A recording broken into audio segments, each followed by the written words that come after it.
I always knew Karen as the perfect mom, always looking stylish and put together. But one day, I was shocked when Karen dropped her kid at a treatment facility to go shopping. Here's how it all went down. Karen was the talk of our neighborhood, not because she was involved in the community, but because she loved going on shopping sprees and had a knack for drama. Every morning, she would strut down the streets, showing off her latest fashion finds, with her heels clicking confidently. To anyone watching, she seemed like the definition of confidence. However, behind those oversized sunglasses and the trail of perfume, Karen had a secret. Her son Jake was a handful. Not in the mischievous way most kids are, but in the full-blown tantrum-throwing, screaming at the top of his lungs way. It was a stark contrast to Karen's poised exterior. One day, while I was enjoying my caramel latte at Joe's, the neighborhood's favorite cafe, I couldn't help but overhear a rather animated conversation between Karen and Lisa, the new mom on the block. "Lisa, look at these!" Karen exclaimed, thrusting her foot forward to show off her outrageously high stilettos. "Got them on sale! Can you even?" Lisa, trying not to trip over her words, replied, wow, Karen, those are something, but weren't you supposed to be with Jake today? I heard him throwing one of his tantrums earlier." Karen rolled her eyes so hard I thought they might get stuck. "Oh, that little episode? I just dropped him off at that fancy new place downtown. Looks so posh, I figured it's a high-end daycare or something. Perfect timing, too. I needed some retail therapy." Lisa's jaw nearly hit the floor. "Karen, are you talking about the building next to the hospital? That's a treatment center for kids with serious behavioral challenges. It's not a park and shop kind of place." Karen, flipping her hair dismissively, responded, "Oh, pish-posh. They have doctors and stuff. He'll be entertained. Besides, there's a flash sale at my favorite boutique, and then I'm off to that new nail place. Have you seen their glitter options?" I almost spit out my latte. The conversation was so absurd it was hard to believe. Karen's priorities were, well, let's just say a bit messed up.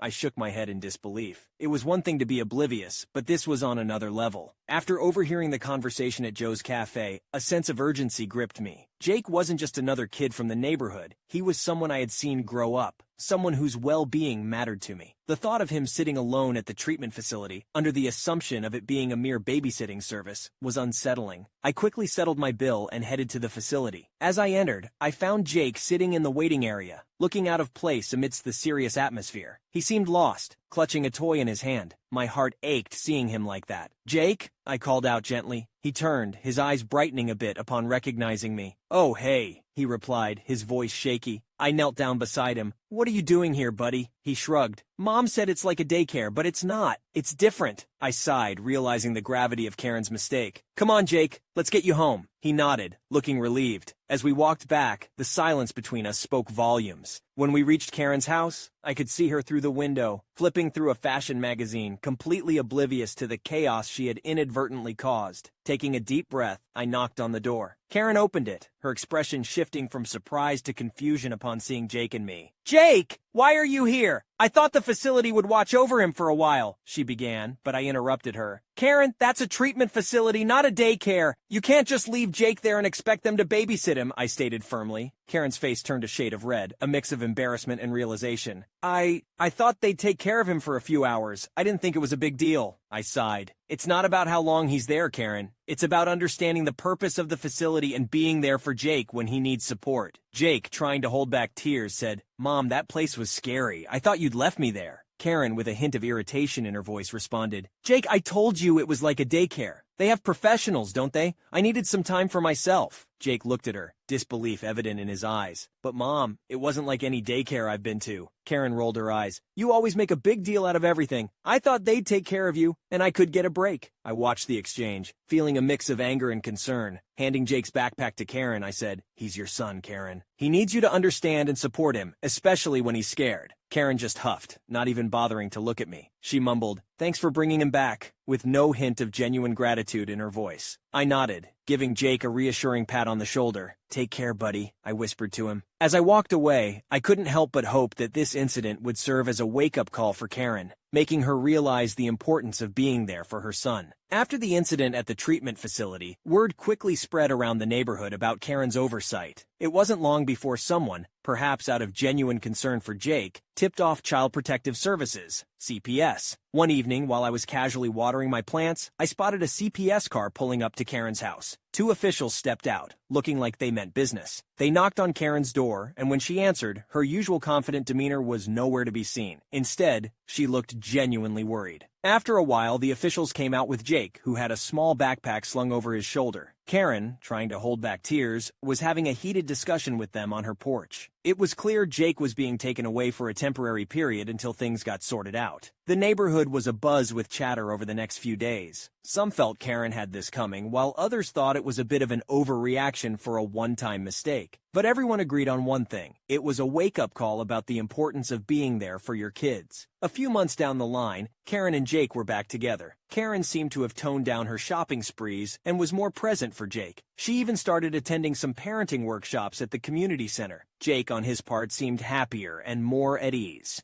The two were often seen around the neighborhood, maybe grabbing an ice cream or just hanging out in their yard. It was clear that their bond had grown stronger through the ordeal. The whole situation, as messy as it was, seemed to have given them a fresh start. It's really disheartening to see cases where people prioritize their own desires over their children's well-being. When we come across such negligence, it becomes so important to realize the significance of authorities stepping in. By reporting these incidents, we can ensure that kids are protected and given the opportunity to grow up in a safe and nurturing environment. Let's never forget that being a parent is a huge responsibility, and it's our collective duty to speak up for those who can't speak for themselves.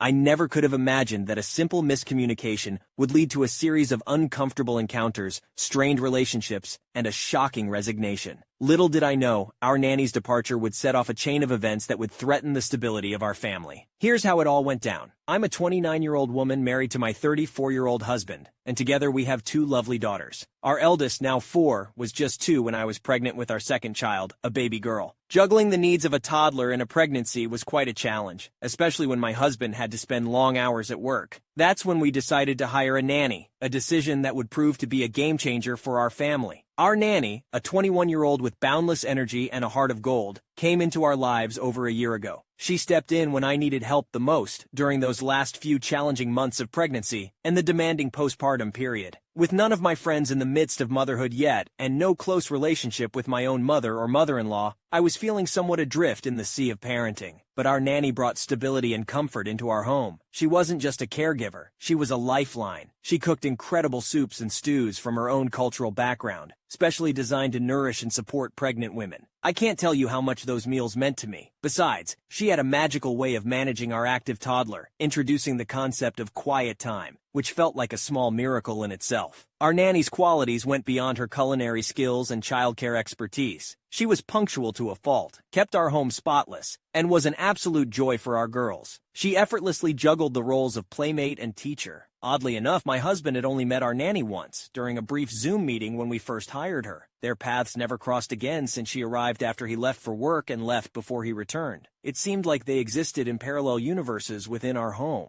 3 weeks ago, our family faced an unexpected challenge when my husband and I both got seriously ill. As I was taking care of our baby, our nanny couldn't bear to leave her alone, so she improvised. She would hand our baby a toy and keep an eye on her from outside the slightly ajar bathroom door while I was inside. It was just us girls at home, so I was completely fine with this arrangement. Unfortunately, my husband, who had decided to stay home to take care of us, had an unexpected encounter with our nanny during one of these moments. He saw her in the bathroom, almost undressed and wearing a romper, which caught him off guard. Nanny looked apologetic as she said, "Oh my goodness, I am so sorry. I didn't know you were home, and I thought I was alone. This is really embarrassing." I quickly stepped in to explain. "I'm the one who messed up here, Nanny. I completely forgot to let you know that my husband would be home today. I take full responsibility for this situation." Nanny, still visibly flustered, responded, "I appreciate your understanding, but I should have been more careful. I should have asked." Feeling guilty, I admitted, No, it's entirely my fault. I should have informed you. I'm really sorry for any discomfort this has caused you." Nanny continued to apologize, saying, "I just didn't expect anyone else to be here, and I didn't want to disturb you." I tried to reassure her. "It's okay, Nanny. We all make mistakes, and this was just a miscommunication. Please don't blame yourself too much." The atmosphere was tense, with both of us offering apologies back and forth. Despite my attempts to reassure her, it was evident that our nanny felt extremely uncomfortable about the situation. In the days that followed, my husband's work schedule started to shift. He began going to work later and returning home earlier, increasing the likelihood of more interactions with our nanny. Nanny sighed, clearly uneasy, and said, "You know, I'm starting to feel uncomfortable with your husband being home more often." I nodded in understanding. I see what you mean. We did have an agreement about this, and I should have communicated better. As the days passed and my husband's interactions with our nanny continued, it became evident that he was struggling to maintain professional boundaries. Nanny looked concerned and admitted, "Your husband keeps trying to engage in personal conversations, even though I try to keep it focused on the kids." I replied sympathetically, "I'm really sorry about that. I'll talk to him and make sure he respects our agreement." The next week, our nanny approached me, reminding me of the initial agreement we had. Nanny brought up the agreement and said firmly, "I want to talk to you about the no men in the house rule. It's important to me, and I hope we can stick to it." I assured her, "Absolutely, I completely understand your discomfort,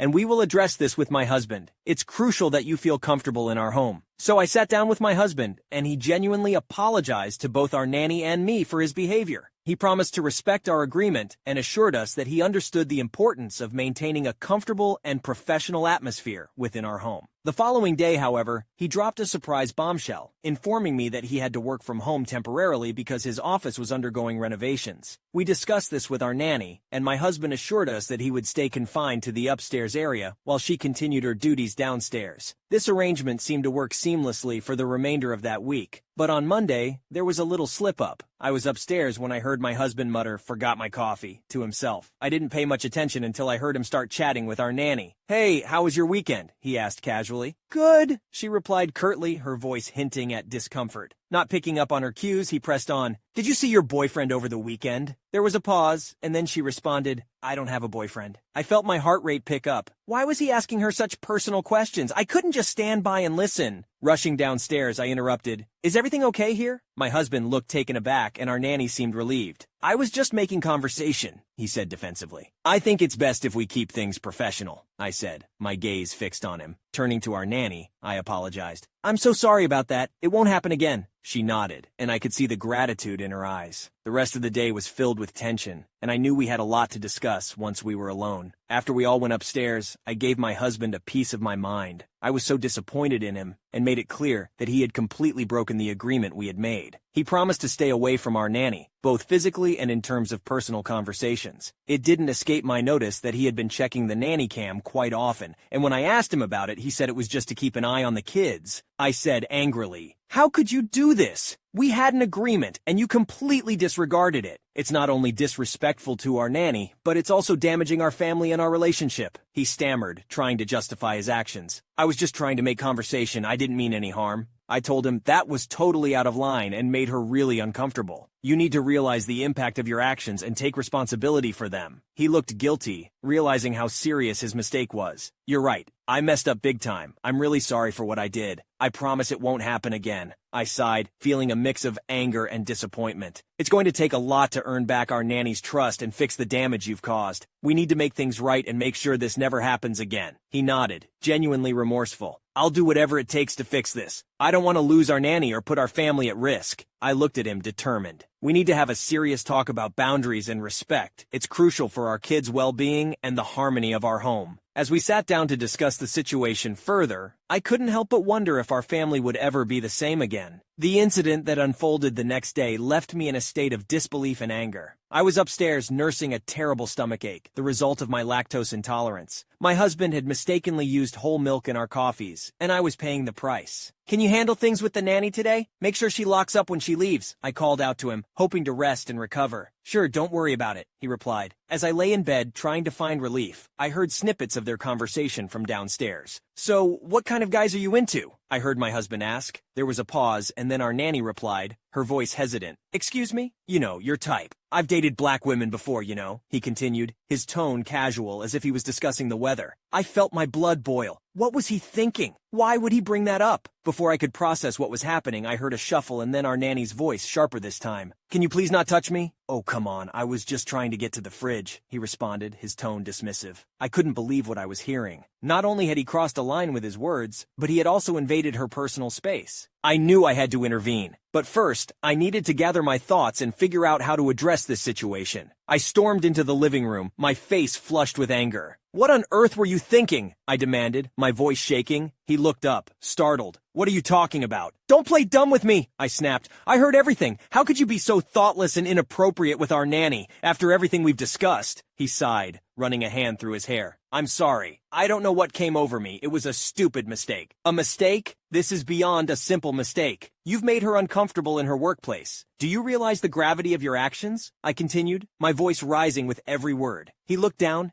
guilt evident in his eyes. I know. I messed up. I promise it won't happen again. But his promises felt empty. Later that evening, as I lay in bed, my phone buzzed with a notification. Groggily, I reached for it, only to find a text from our nanny. My heart sank as I read her message. She had decided to quit, stating that she no longer felt safe or comfortable working in our home. The weight of the situation pressed heavily on me. Not only had my husband's actions caused discomfort for our nanny, but they had also resulted in us losing someone we had trusted to care for our child. The consequences of his thoughtlessness were far-reaching, and I knew we had a lot of work ahead to rebuild trust and ensure such incidents never occurred again. In a desperate attempt to mend the situation, I texted and called her multiple times, but she remained unresponsive. My husband's inappropriate actions had caused her so much distress that she couldn't bear to stay in our employment any longer. I'm feeling a jumble of emotions right now. On one hand, I'm really mad at my husband for his totally inappropriate behavior that not only made our nanny uncomfortable, but also put our family in jeopardy. But at the same time, I'm devastated at the idea of losing someone who has become such a big part of our lives. Our nanny and I have inside jokes, memories, and a level of trust that's hard to find. She's been there for so many special moments with our kids and has been an amazing support for me. I just want to make it clear that I'm not angry at our nanny at all. I totally get that she's probably shaken up by what happened, and I completely respect her need for space and time to process everything. I just didn't expect our lives to be turned upside down like this, having to find a new nanny and losing someone who's been not only a caregiver, but also a dear friend to me. After resigning, our nanny reached out to me and apologized for her abrupt resignation. However, I assured her that she didn't need to apologize because I recognized my own role in the situation. We had a conversation, and I suggested that we meet in person to discuss our next steps. During our meeting, I shared the new information I had gathered regarding the possibility of divorcing my husband, and she was supportive. I'm in the process of reaching out to several lawyers to explore my options further. I paid her an 8-week severance package as per our contract, and she kindly gave me half to keep secretly from my husband. Given her qualifications and skills, she won't have trouble finding new employment, as many families have expressed interest in having her as their nanny. We're also trying to figure out a way for her to stay involved with the kids while we navigate this tough situation. Despite my husband's actions, I don't want to get into a big argument about his crush on our nanny, since he says he was just trying to make conversation. However, I've realized that he hasn't shown much interest in our children's well-being or the nanny's role in their lives, so I'm focusing on exploring legal options and making decisions that are best for our family's future.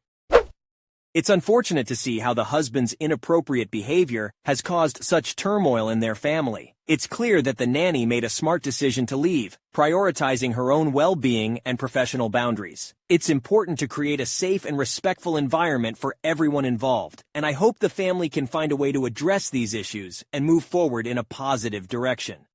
Little did I know that a simple favor for a friend would unravel into a whirlwind of emotions and chaos. From anxious dogs to ailing relatives, the weight of it all became unbearable. As tensions rose and boundaries were tested, our friendship hung in the balance. Here's how it all went down. Life has a funny way of throwing curveballs, doesn't it? Let me take you back to a time when I thought I was doing a simple favor for a friend, Jenna. We'd been friends for years, sharing laughs, secrets, and countless cups of coffee. She was a flight attendant, always jetting off to some exotic location while I juggled my 9-to-5 job and family life. My son, with his boundless energy and endless questions, was the center of my universe. My husband, always the rock, supported me through thick and thin. One day, over a casual brunch, Jenna mentioned she was going away and needed someone to look after her house and her 2 dogs. "They're a bit anxious," she'd said with a laugh, "but I know they'll be in good hands with you." I thought, why not? A change of scenery might be fun, and it was just for a few days. Little did I know this simple favor would turn into a whirlwind of emotions, misunderstandings, and chaos. Before I dive into the thick of it, let me paint a picture of Jenna's dogs. They weren't just pets. They were her babies. Spoiled, pampered, and yes, incredibly anxious. I'd seen her dote on them, treating them more like humans than animals, but I figured, how hard could it be? A few days of feeding, walking, and some playtime. Boy, was I in for a surprise. Now, with that backdrop, let me take you through those tumultuous days where friendships were tested, patience wore thin, and I learned some hard truths about boundaries and priorities. So I had just agreed to house sit and dog sit for my friend Jenna. "Can you move in with your family for 4 days?" she had asked over the phone. I could hear the desperation in her voice. "Sure, Jenna, we can manage," I replied, thinking of my husband and son. The timing was a bit tricky. I was flying back from a work trip the day before the house sitting began. As my plane touched down, I grabbed my bags and headed straight to Jenna's place. Earlier that day, my husband had been a champ. "I've packed our stuff and dropped off Max at your parents' house," he texted me. "See you at Jenna's." When I arrived at Jenna's, I was greeted with an extensive list. 4 pages of dog details. They eat at this time, walk at that time, and oh, they only drink 8.5 pH water, the list read. I raised an eyebrow. "Okay, got it," I muttered to myself. I could sense the dog's anxiety. They were pacing around, probably wondering why I was there, and not Jenna. "It's why we couldn't bring Max," Jenna had told me earlier. "They just get too anxious around other dogs." Exhausted from the flight, I decided to take a short nap, the dog snuggling beside me. I was awakened by the sound of the door opening. "Hey, it's me," my husband called out. We decided to take the dogs for a walk, hoping it would calm them down. Just as we were settling in, my phone rang. It was my dad. "Your aunt had a stroke," he said, his voice heavy with concern. "Your other aunts are driving up from Mexico. They'll need a place to stay." I felt my heart drop. "Of course, Dad. We'll figure it out." Knowing that Jenna's dogs couldn't be around other dogs, I called her up. "Jenna, I have a situation. My family's coming over, and I need to bring the dogs to my place." There was a pause. "Okay," she finally said, sounding worried. "Just keep me updated, and they need to sleep in your room." That night was restless. One of Jenna's dogs decided my bed was the perfect place to sleep. Between worrying about my aunt and thinking of Max possibly escaping from my parents' house, sleep was elusive. The next morning was chaotic. Between tending to my son, my ailing aunt, and the dogs, I was stretched thin. My husband took the dogs out for a walk, but one of them refused to do its business. "I was afraid this might happen,"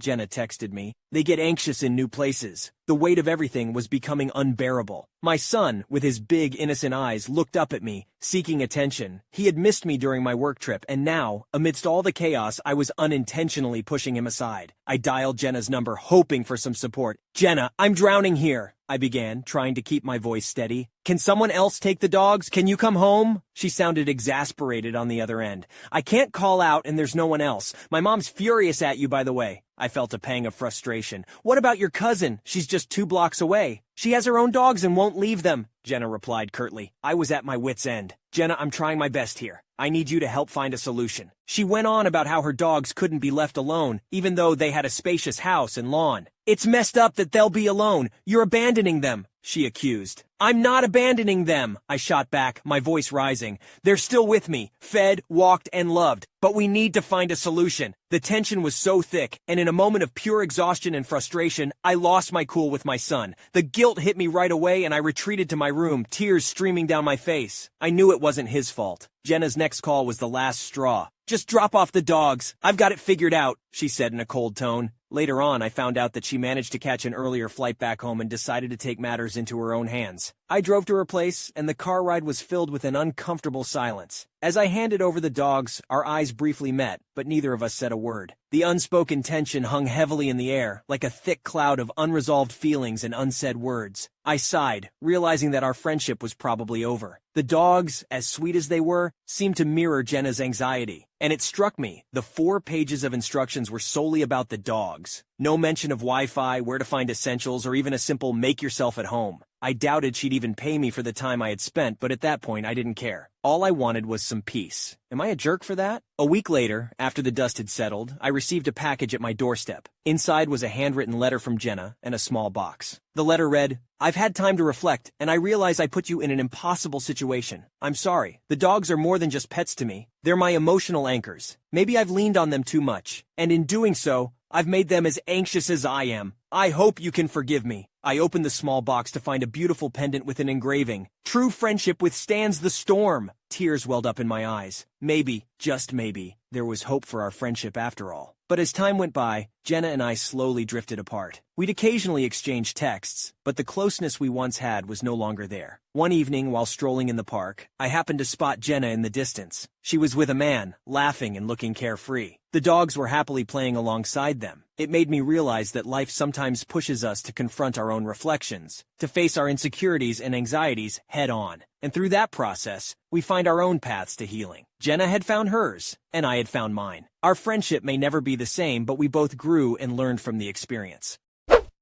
It's important to remember that while friends may be willing to help out occasionally, relying on them as the primary caretakers can put strain on relationships. Taking the time to find reliable and professional pet care services ensures that our furry companions receive the attention and care they need, while allowing friendships to thrive without added stress. If you enjoyed today's stories, check out the other videos on your screen now. Submit your own stories at you'rethejerk.com. Subscribe now, or you're definitely the jerk.